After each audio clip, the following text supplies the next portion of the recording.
사도신경으로 우리의 신앙을 고백하겠습니다.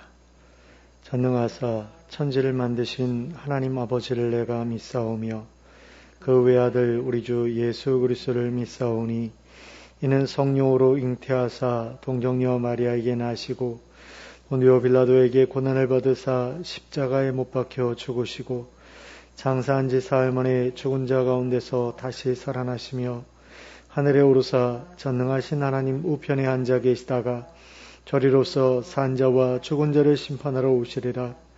성령을 믿사오며 거룩한 공회와 성도가 서로 교통하는 것과 죄를 사하여 주시는 것과 몸이 다시 사는 것과 영원히 사는 것을 믿사옵나이다. 아멘. 찬송가 216장을 함께 찬송하겠습니다.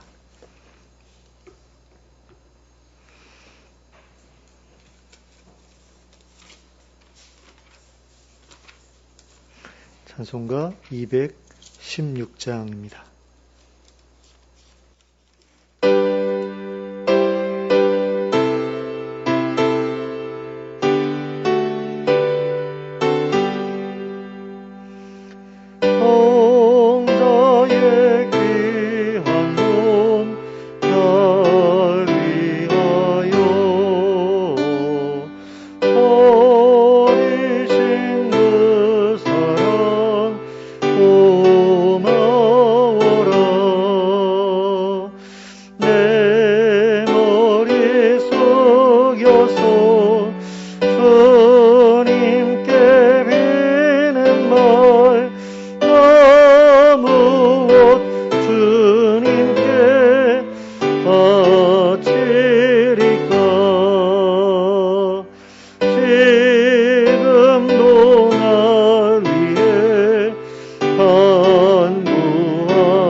늘 살겠네.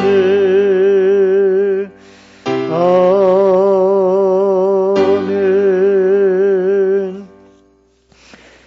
218장을 함께 찬송하겠습니다. 찬송가 218장입니다.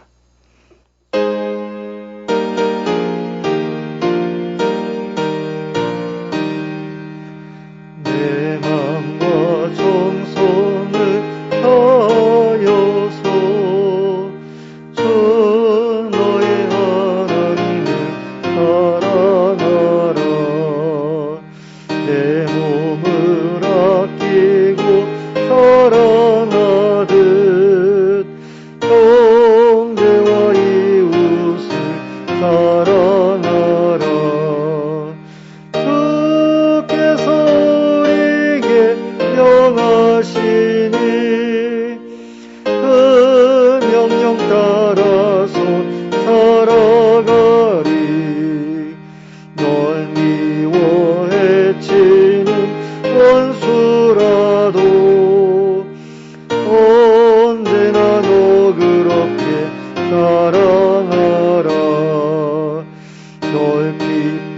핍박하는 자 위에서도 신실한 마음으로 복을 빌라.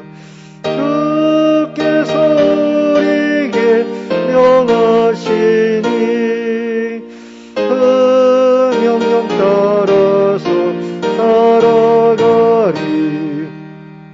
나 항상 주님을 멀리하고 형제를 사랑하지 못하였다.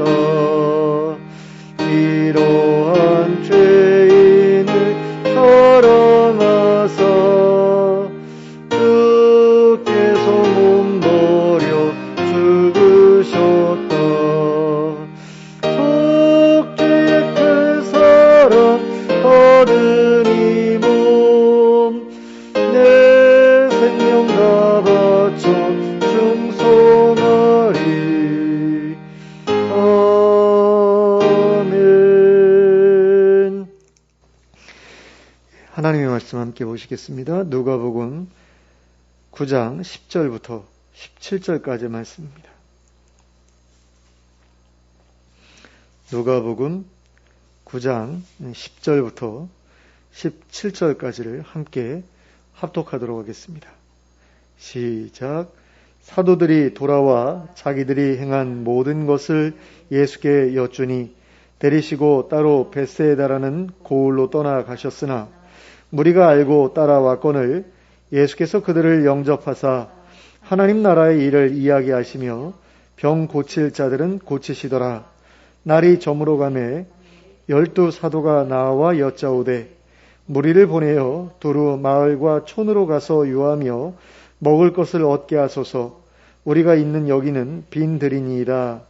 예수께서 이르시되 너희가 먹을 것을 주라 하시니 여짜오되 우리에게 떡 5개와 물고기 2마리밖에는 없으니 이 모든 사람을 위하여 먹을 것을 사지 아니하고서는 할 수 없사옵나이다 하니 이는 남자가 한 5,000명 되밀어라. 제자들에게 이르시되 때를 지어 한 50명씩 앉히라 하시니 제자들이 이렇게 하여 다 앉힌 후 예수께서 떡 5개와 물고기 2마리를 가지사 하늘을 우러러 축사하시고 떼어 제자들에게 주어 무리에게 나누어 주게 하시니 먹고 다 배불렀더라. 그 남은 조각을 12바구니에 거두니라. 아멘. 사도들이 여러 마을로 흩어져 복음을 전한 뒤에 돌아왔을 때 예수님께서는 그들을 벳세다라고 하는 고을로 데려가셨습니다. 벳세다에서 사도들이 휴식을 취하게 하고자 하심이었습니다. 그런데 사람들이 그 소식을 듣고는 예수님과 사도들을 따라왔습니다. 예수님의 말씀도 듣고 자기들의 병도 고치고자 함이었습니다. 그래서 예수님께서는 그들에게 하나님 나라의 일도 말씀해 주시고 또 그들의 병도 고쳐주셨습니다. 그리고 그러는 가운데 날이 거의 저물었습니다. 그러자 12 사도가 예수님께 나와 무리를 보내어 두루 마을과 촌으로 가서 유하며 먹을 것을 얻게 해야 하지 않겠느냐라고 여쭈었습니다. 저녁 먹을 때가 되었는데 사람들이 흩어질 기미가 조금도 보이지 않았기 때문입니다. 게다가 그들이 머물러 있었던 곳이 빈들이었기 때문에 빨리 움직이지 않으면 마을에 가서 먹을 것을 구하는 일도 어려워질 것이 분명했기 때문입니다. 따라서 이러한 제자들의 요청은 상당히 합리적인 요청이었다고 볼 수 있습니다. 자기들이 가진 것으로는 거기에 모인 사람들을 다 먹일 수 없을 것 같기도 했고 또 그렇다고 그 사람들을 굶게 내버려 두고 예수님과 자기들만 저녁을 먹는 것도 부담스러운 일이었기 때문입니다.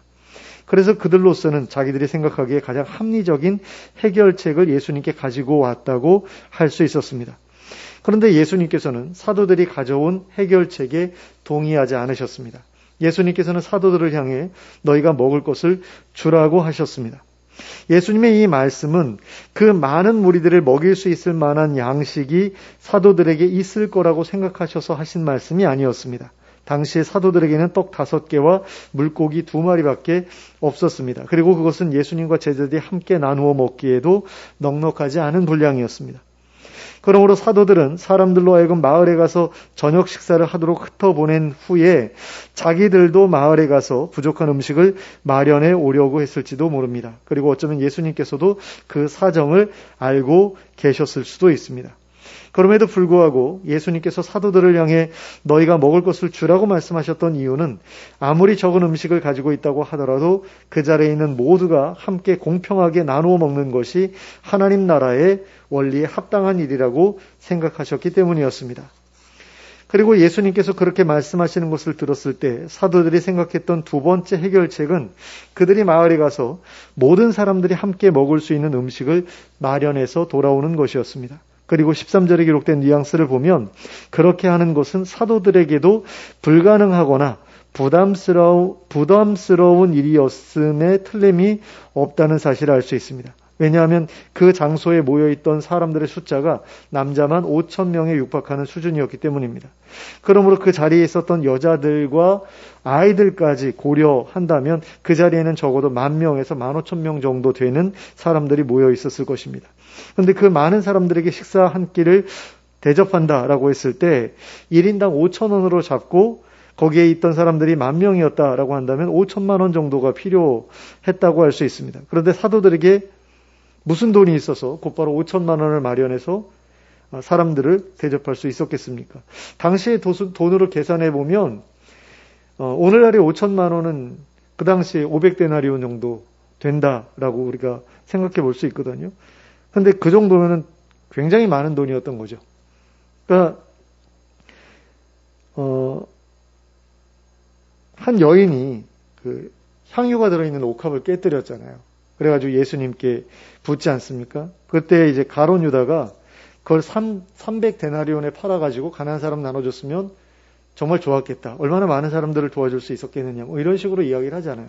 그러니까 그 300데나리온이라는 돈도 굉장히 많은 돈인데, 그리고 그 300데나리온이라는 돈이 그 향유가 담긴 옥합을 구입하는 데 들어간 돈이라고 했을 때, 이거는 결혼식 비용으로 마련한, 결혼을 대비해서 마련한 그런 재정이었을 것이다 라고 보통 추측을 하지 않습니까? 그랬을 때 그게 얼마나 큰 돈이었겠어요. 근데 그런 돈을 제자들이 평상시에 가지고 다녔다라고 하는 것은 상상하기 좀 어려운 일이죠. 그러니까 제자들 입장에서도 이건 좀 어려운 일이다, 불가능한 일이다, 굉장히 부담스러운 일이다 라고 생각을 하고 있었던 것 같아요. 그래서 예수님께서 너희들이 먹을 것을 주라고 하셨을 때 제자들의 반응이 그렇게 부정적인 느낌으로 이제 나타나지 않을 수가 없었던 거죠. 그러자 예수님께서는 스스로 이제 해결책을 제시하시는데요. 그것은 떡 5개와 물고기 2마리라도 사람들에게 나누어 주시는 것이었습니다. 예수님께서는 먼저 사람들을 50명씩 때를 지어서 앉게 하셨습니다. 그리고는 떡 5개와 물고기 2마리를 두고 하나님께 감사의 기도를 드리셨습니다. 그리고는 그 떡과 고기를 떼어 사도들에게 주시면서 사람들에게 나누어 주시게 하죠. 그러자 그 자리에 모였던 사람들이 그것을 배가 부를 정도로 먹었다라고 기록하고 있고요. 또 그렇게 먹은 뒤에는 12바구니나 되는 음식이 남았다라고 기록하고 있는 것을 우리가 본문에서 보게 됩니다. 그런데 저는 이 일이 어떤 식으로 벌어졌는지 잘 모르겠어요. 영화마다 이 부분을 이제 묘사를 해놓은 걸 보면 참 다양하게 묘사가 되어 있거든요. 예수님께서 이렇게 그 떡과 고기가 들어있는 그 바구니를 이렇게 올렸다가 내렸더니 어마어마하게 많은 양으로 불어나 있는 어떤 그런 모습으로 그려놓은 것도 본 적이 있고요. 그게 가장 인상에 남았던 것 같아요. 그러니까 사람들의 시선이 닿지 않는, 그러니까 하늘로 이렇게 올려졌다가 내렸을 때 늘어나 있는 어떤 그런 모습이 제가 생각했을 때는 굉장히 설득력 있게 느껴졌던 기억이 있습니다. 근데 사실 이것도 좀 뭐랄까요, 설명으로서 조금 아쉽다라고 해야 될까요? 솔직히 이야기라면 엘리야가 사르밧 과부의 집에 머무는 동안에 그 집에 있던 밀가루와 기름병의 기름이 떨어지지 않았다라는 그런 기록이 있지 않습니까? 근데 그거에 대해서는 충분히 그럴 수 있겠다라는 그런 생각이 들어요. 또 엘리사의 제자였던 한 선지생도가 이제 죽고 난 다음에 그 유가족들의 그 삶을 위해서 기적을 베풀지 않습니까? 그래서 집에 있는 그 기름병에 있던 기름을 이제 이웃에게 그릇을 빌려다가 계속 이제 쏟아 부어가지고 그걸 팔아서 생계를 유지하도록 도와주죠. 근데 기름이 끊이지 않고 이렇게 기름병에서 흘러내리잖아요. 그런 것들에 대해서는 충분히 그럴 수 있다라는 그런 생각이 들어요. 왜냐하면 밀가루처럼 작은 입자나 기름처럼 액체로 된 것은 조금씩 늘어난다고 했을 때 그 증가하는 그런 모습이 눈에 보이지 않잖아요. 그렇기 때문에 서서히 조금씩 눈에 보이지 않게 늘어나게 해주셨다. 이렇게 보면은 이제 좀 충분히 가능성이 있게 느껴지거든요. 그런데 예수님께서 사람들에게 나누어 주셨던 것은 밀가루나 기름 같은 것이 아니었지 않습니까? 조그만 입자도 아니고 액체도 아니고 큰 덩어리였단 말이에요. 그런데 그 큰 덩어리를 나누어 주실 때 이게 어떤 식으로 늘어났을까? 잘라서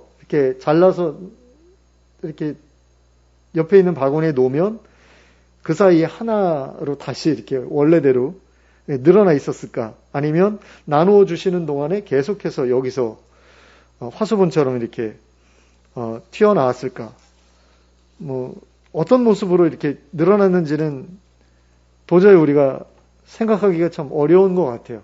그러니까 제가 아까 말씀드렸던 것처럼 이렇게 눈에 안 보이는 것으로 올렸다가 내리는 그 사이에 늘어난 것으로 하면 가장 무난하긴 한데 정말로 그랬을지 어땠을지는 우리가 알 수가 없는 거죠. 어떤 사람들은 이러한 기적을 믿을 수가 없어서 예수님이 떡 5개와 물고기 2마리를 다 같이 먹자고 내어놓으신 것을 보고 사람들이 부끄러워서 자기들이 먹으려고 가져왔던 음식들을 내어놨다. 이런 식으로 설명하기도 합니다. 그러니까 예수님께서 가지고 계셨던 그 떡 5개와 물고기 2마리가 어떤 아이가 가져온 거잖아요. 예수님이 드시려고 어떤 아이가 가져온 거 아닙니까? 그러니까 그 어린 아이조차도 이렇게 예수님께 뭔가를 내놓는데 자기네들은 아무것도 내놓지 않았다라는 사실이 부끄러웠다라는 거죠. 병 고치러 왔는데 그냥 고쳐달라고 온 게 부끄러웠을 수도 있고 또 다들 이렇게 자기 먹을 거 숨겨놓고 있는데 예수님도 먹을 것이 없는 그런 상태에서 어린아이가 자기가 먹으려고 가져온 걸 내놨다라고 했을 때 그게 부끄러웠을 것이다라는 거죠. 그러니까 그걸 너도 나도 내놓다 보니까 다 먹고도 배불리 먹고도 남을 정도가 되었다라고 그렇게 설명하는 그런 사람들도 있습니다. 아주 그럴듯한 설명이라는 생각이 들어요. 어쩌면 이게 실제로 벌어졌던 일일 수도 있지 않겠나라는 생각이 들 정도로 설득력이 있습니다. 하지만 예수님을 따라왔던 사람들이 어떤 사람들이었습니까? 가난하고 병든 사람들이 대부분이었을 거거든요. 지금 베단이라는 곳은 갈릴리는 아니죠. 유다 지역이에요. 그러다 보니까 조금 갈릴리 사람들보다는 조금 더 경제적으로 여유 있는 사람들이 더 많았을 거다라고 우리가 생각할 수도 있겠지만 그럼에도 불구하고 예수님을 따랐던 사람들 대부분은 병들고 가난했던 사람들이었다라는 사실을 우리가 기억할 필요가 있는 거죠. 바리새인들이라든가 사두개인들이라든가 경제적으로 이렇게 여유가 있고 사회적 지위가 있고 이런 사람들은 예수님 별로 안 좋아했잖아요. 그렇기 때문에 이 자리에 있었던 사람들도 대부분 가난하고 병든 그런 사람들이었을 텐데 그런 사람들이 배부르게 먹고 12바구니에 남길 정도의 그런 풍족한 식량을 가지고 예수님을 따라왔을 거다라고 생각하는 것도 어떤 면에서는 상식적인 그런 생각은 아닌 거죠.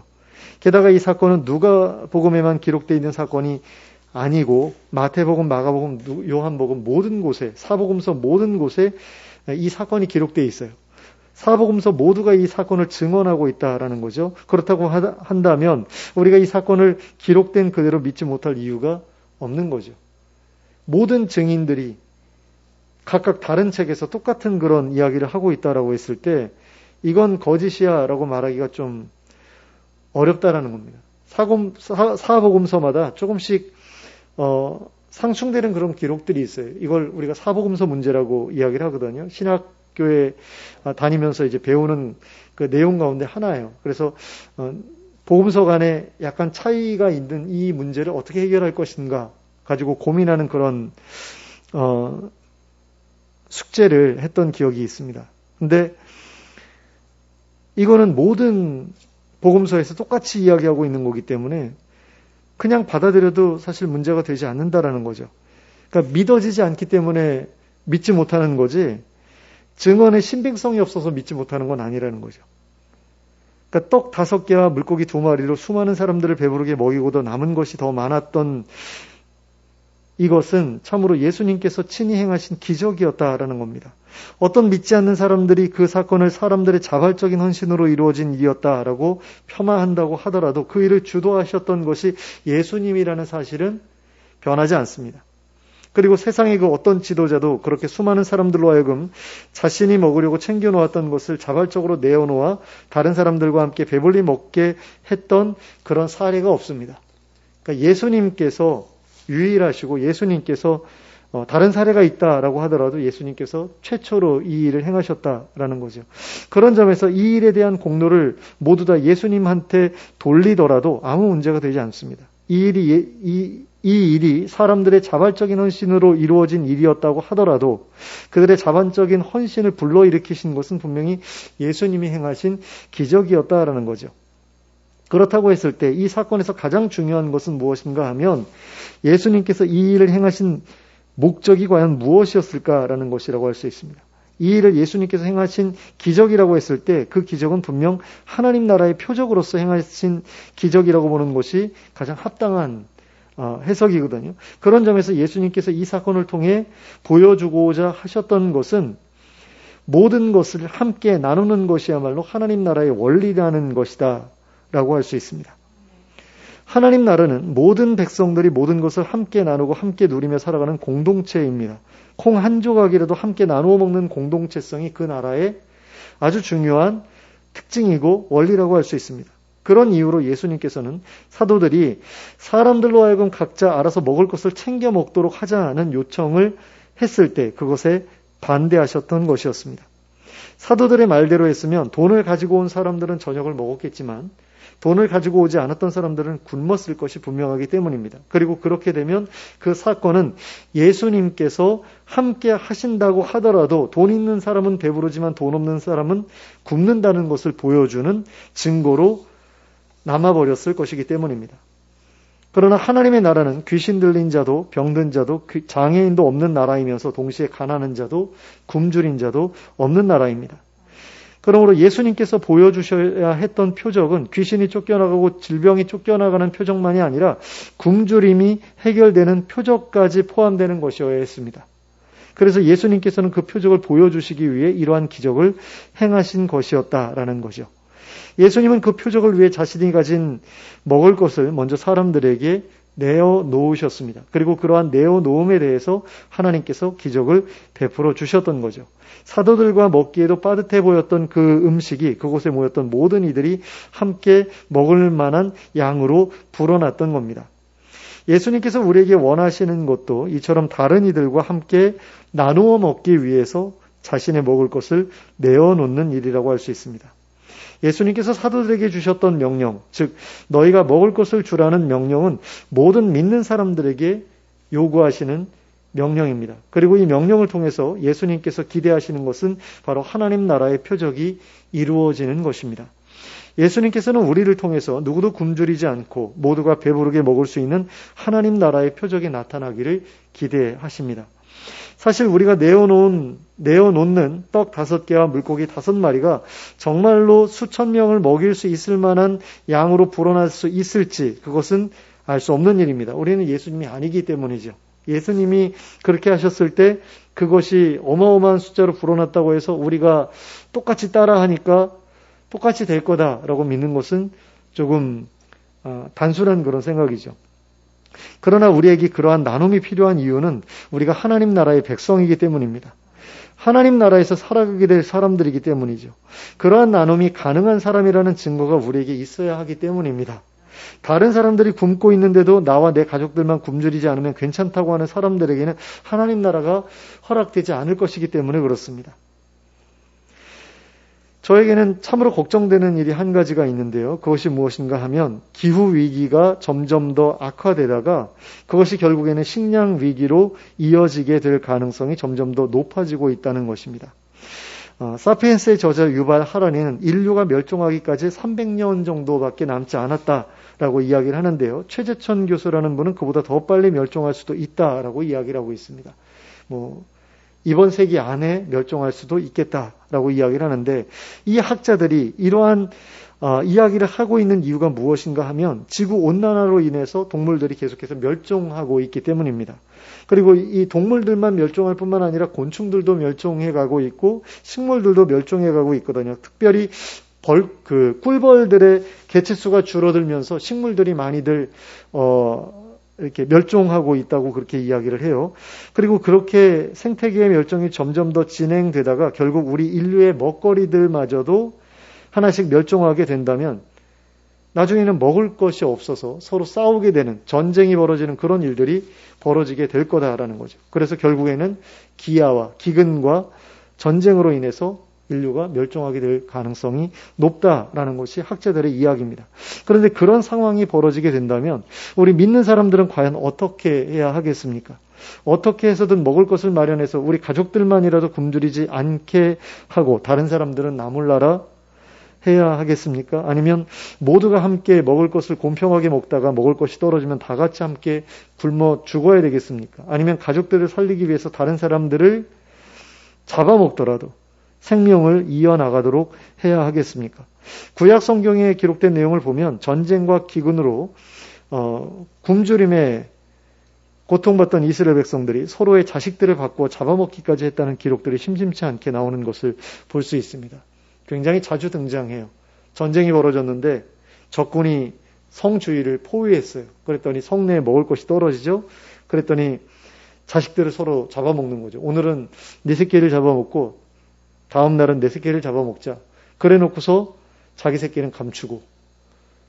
그래가지고 그걸 가지고 왕한테 가서 이야기를 해요. 그랬더니 왕이 자기 옷을 찢죠. 극단적인 어떤 슬픔의 표현이라고 할 수 있는데 기가 막혀서 옷을 찢은.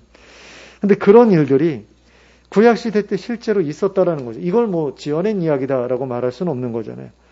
실제로 일반 역사 가운데서도 그런 일들에 대한 이야기들이 나오는 것을 보면 충분히 이런 일들이 있었다라고 우리가 생각할 수 있는 거죠. 근데 이게 하나님의 백성에게 어울리지 않는 모습이다라는 것은 우리가 잘 알고 있지 않습니까? 그걸 부정할 사람은 아무도 없을 겁니다. 하지만 막상 그런 상황이 되었을 때 우리 믿는 사람들이 과연 어떤 태도를 취할 것인가에 대해서는 자신 있게 어떻다라고 말하기가 어렵다는 겁니다.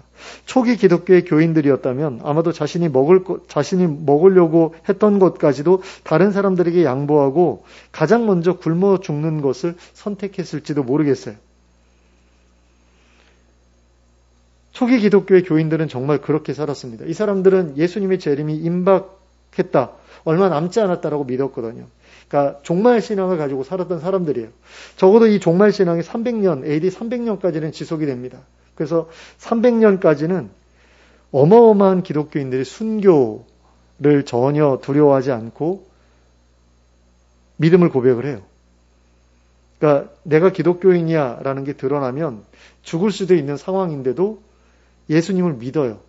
그리고 또 그것이 발각이 되면 기꺼이 화형을 당하거나 십자가에 못 박혀 죽거나 그런 식으로 죽었다라는 거죠. 그럴 수 있었던 게 뭐냐면 이제 예수님 얼마 안 있으면 재림하신다라는 것과 내가 죽으면 하나님 나라에 간다. 하나님 나라에 들어가서 거기서 새로운 제2의 인생을 시작하게 된다라는 어떤 그런 분명한 부활신앙이 있었기 때문이거든요. 그런 가운데서 이 사람들에게는 못할 일이 없는 거예요.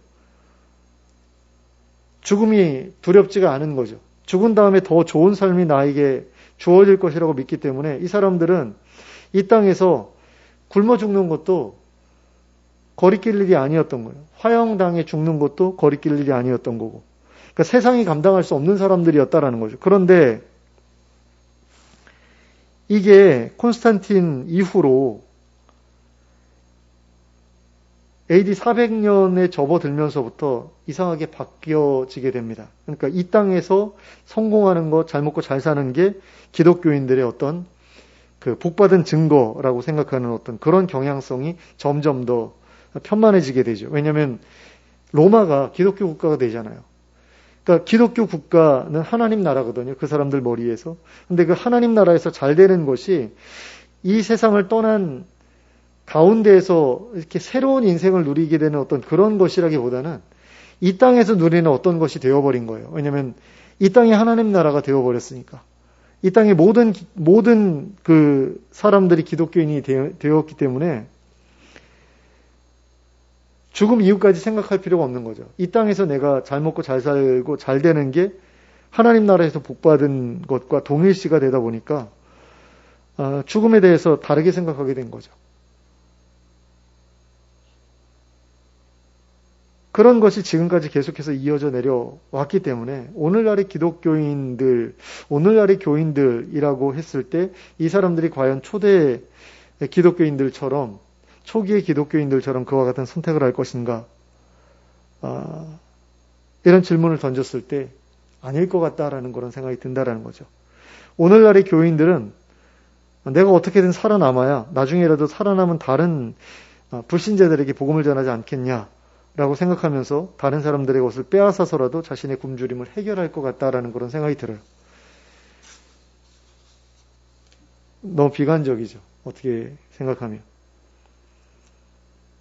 또 소위 기독교 국가라고 하는 나라들도 자기네 나라의 국민들을 살리기 위해서라면 다른 나라들을 침략해서라도 먹을 것을 빼앗아 오는 것을 당연하게 생각할 것 같다라는 그런 생각이 듭니다.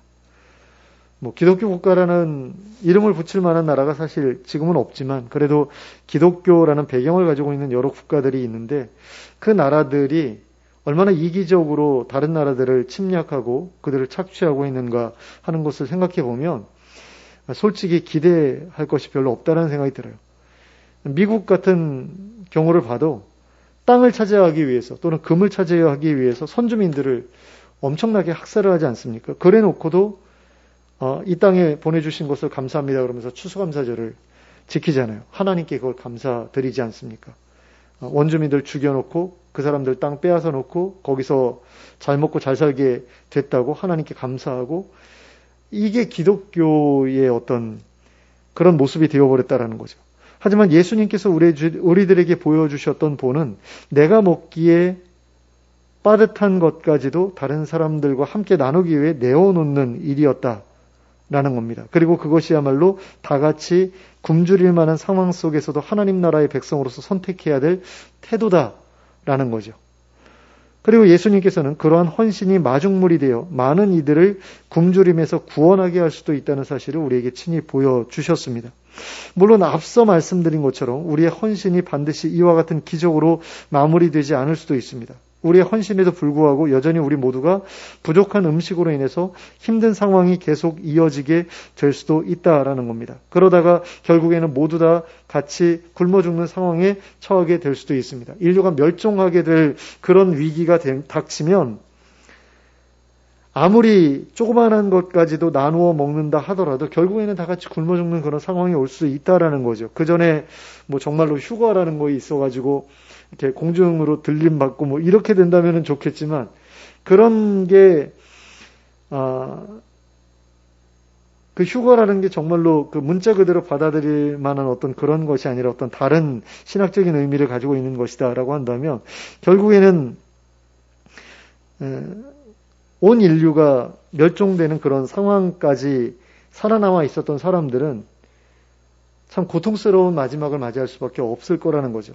그러나 그런 상황 가운데서도 하나님 나라의 백성으로서의 존엄성을 지킨다라고 한다면 우리는 반드시 예수님께서 다스리시는 하나님 나라에 받아들여지게 될 것입니다. 그리고 그 나라에서 더 이상은 굶주리지 않는 삶을 이어나가게 될 것입니다. 이게 하나님께서 우리에게 약속하시는 거죠. 하나님께서 우리에게 약속하신 것은 너희가 나를 믿으면 절대로 고난당하지 않을 거다. 굶주림을 겪지 않을 거다. 이게 아니거든요. 하나님 나라에 들어가게 된 다음에는 그 모든 것이 이루어지겠지만 그때까지는 너희의 삶은 굉장히 힘들 거다. 어려울 거다. 라고 이야기를 하셨거든요. 그런 점에서 우리가 어떤 그런 잘못된 기대를 가지고 계속해서 우리의 그 필요를 채우기 위해서 우리 자신만을 생각하고 우리 자기중심적으로 이기적으로 그렇게 살아가게 된다라고 한다면 우리는 하나님 나라에 어울리지 않는 존재로 하나님 앞에 드러나게 될 수밖에 없다라는 거죠. 그런 것에 대해서 예수님께서 이렇게 방지하시기 위해서, 막기 위해서 계속해서 본을 보여주셨거든요. 근데 우리는 예수님의 그 삶이 아니라 예수님의 죽음에만 초점을 맞춰서 거기에서만 우리의 어떤 소망을 찾고 있는 것은 아닌가라는 생각이 들어요. 그러니까 예수님께서 십자가를 지셔서 우리의 모든 죄를 사하셨기 때문에 우리는 하나님 나라에 들어갈 수 있다. 이런 식으로 우리가 믿고 있는데 사실 우리에게 있어서 더 중요한 것이 있다면 그것은 무엇인가? 바로 예수님께서 이 땅에 계실 때 어떤 모습으로 사셨는가라는 것이거든요. 그러니까 그런 예수님의 삶을 뒤따라가는 그런 사람이 되도록 하시기 위해서 우리를 구원하신 건데 우리가 구원받았다라는 사실에만 주목을 하고 그 구원받은 자가 어떻게 살아야 하나님 나라에 합당한 자로서 인정받게 될 것인가에 대해서는 별로 생각이 없다라는 거죠. 그런 점에서 예수님이 하셨던 그런 행위들이 우리들에게는 별로 중요치 않은 것처럼 여겨지고 무시당하는 어떤 그런 일들이 계속해서 벌어지고 있는 게 아닌가라는 생각이 들고요.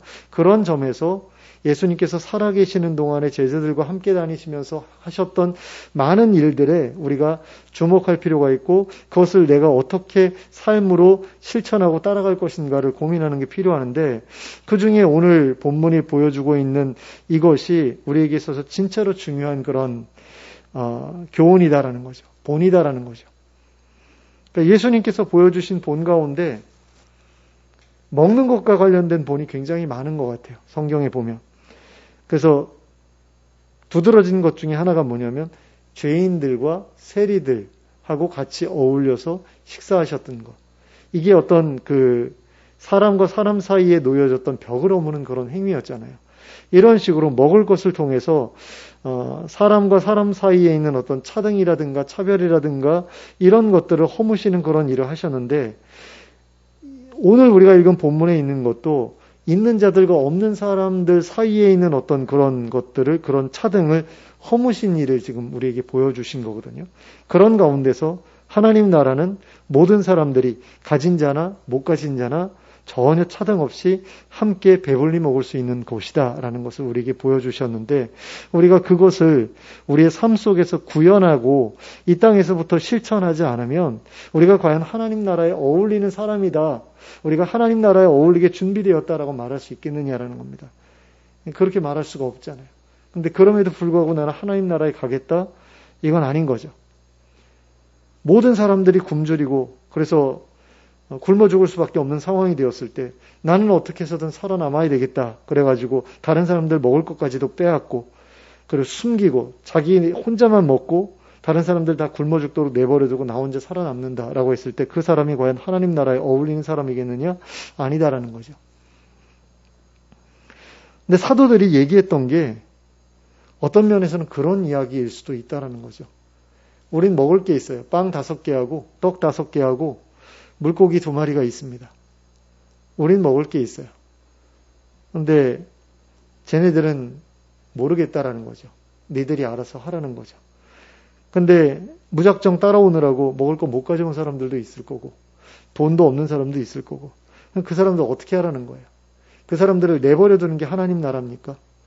그 사람들은 뭐 알아서 하라는 게 하나님 나라예요? 그건 하나님 나라가 아니잖아요. 그러니까 모든 그 예수님의 그 행동은 하나님 나라의 어떤 원리와 아주 밀접하게 관련되어 있다는 사실을 우리가 기억해야만 하고요. 예수님의 모든 그 행동이 하나님 나라의 원리를 우리에게 가르쳐 준다. 그렇기 때문에 우리가 그 원리를 마음속에 새기고 내가 이 땅에서 어떻게 살아낼 것인가, 그것을 살아낼 것인가 고민하는데 굉장히 신경을 써야 된다는 사실을 우리에게 보여줍니다.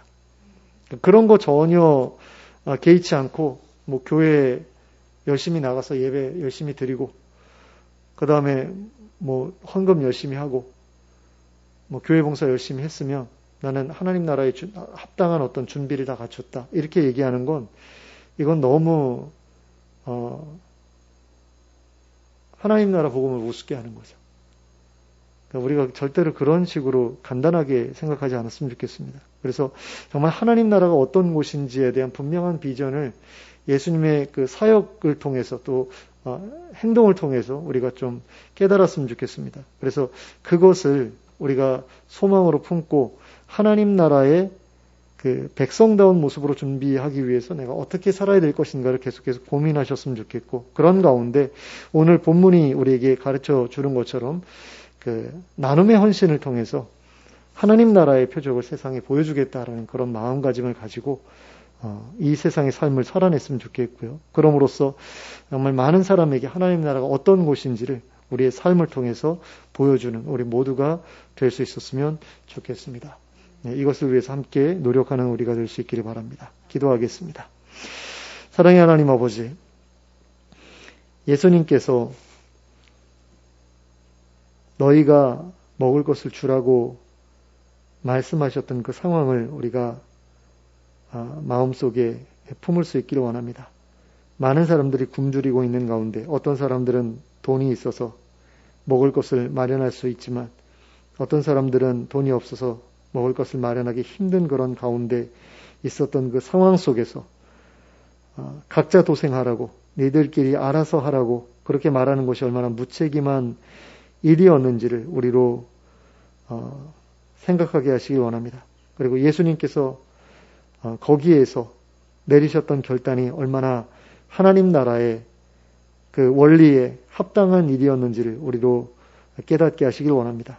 그래서 우리도 그와 같은 상황이 벌어졌을 때 동일한 결정을 내릴 수 있는 저희들 되게 하여 주시길 원합니다. 먹을 것을 가지고 정말 이기적으로 굴지 않는 저희들이 될 수 있기를 원합니다. 모든 이들과 더불어서 함께 나누어 먹을 수 있는 그런 넉넉한 마음이 저희들에게 있게 하여 주시길 원합니다. 그래서 있는 자나 없는 자나 먹는 것에 있어서만큼이라도 차등이 없게 하는 저희들 되게 하여 주시길 원합니다. 어떤 교회들은 교회에서도 주일 식사를 판매하는 그런 모습들을 보는데, 하나님, 그런 것들이 정말로 하나님 나라의 원리와 얼마나 반대되는 것인지 우리 목회자들이 또 성도들이 깨닫게 해주시길 원합니다. 그래서 교회에서 주일 식사를 판매하는 일이 중단되게 해주시길 원하고, 모든 이들이 가진 자나 가지지 못한 자나 정말 땡전 한 푼 없는 사람일지라도 먹고 마시는 일에 있어서 차별받지 않는 그런 교회들이 하나님 우리나라에 또 전 세계에 점점 더 늘어나게 하여 주시고, 그래서 하나님의 나라의 원리가 다스리는 그런 교회들이 온전히 주님 앞에 세워지게 하여 주시길 원합니다. 그래서 많은 사람들에게 하나님 나라가 어떤 곳인지를 보여줄 수 있는 그런 표적을 세상에 드러낼 수 있는 저희 모두가 될 수 있도록 인도해 주시길 원합니다. 그래서 정말 사람과 사람들 사이에 있는 모든 벽을 허물어뜨리는 그 일 가운데 하나님, 저희가 쓰여지게 하여 주시고, 또 그럼으로써 이 땅에서부터 하나님 나라의 그 아름다운 모습을 구현해 나가는 저희 모두가 될 수 있도록 인도해 주시옵소서. 예수 그리스도의 이름으로 기도하였습니다. 아멘. 찬송가 221장 함께 찬송하고 예배를 마치도록 하겠습니다. 찬송가 221장입니다.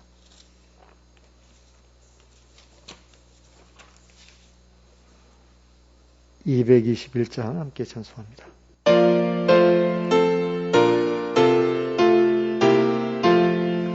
주 믿는 형제들 사랑에 사귀는 천국의 교제 같으니 참 좋은 신교라. 하나님 보좌 다 기도 드리니 우리의 믿음 소망이 주 안에 하나라. 슬픔과 수고를 나누고 늘 동고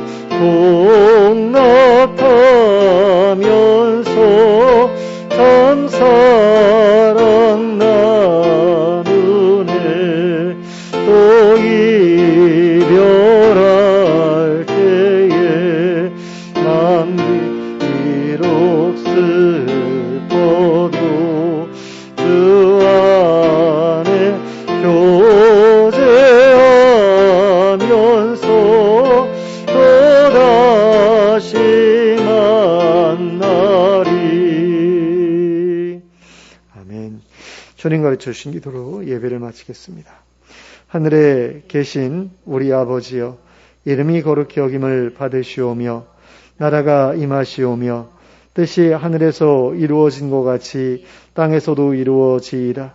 오늘 우리에게 일용할 양식을 주시옵고 우리가 우리에게 죄 지은 자를 사하여 준 것 같이 우리의 죄를 사하여 주시옵고 우리를 시험에 들게 하지 마시옵고 다만 악에서 구하시옵소서.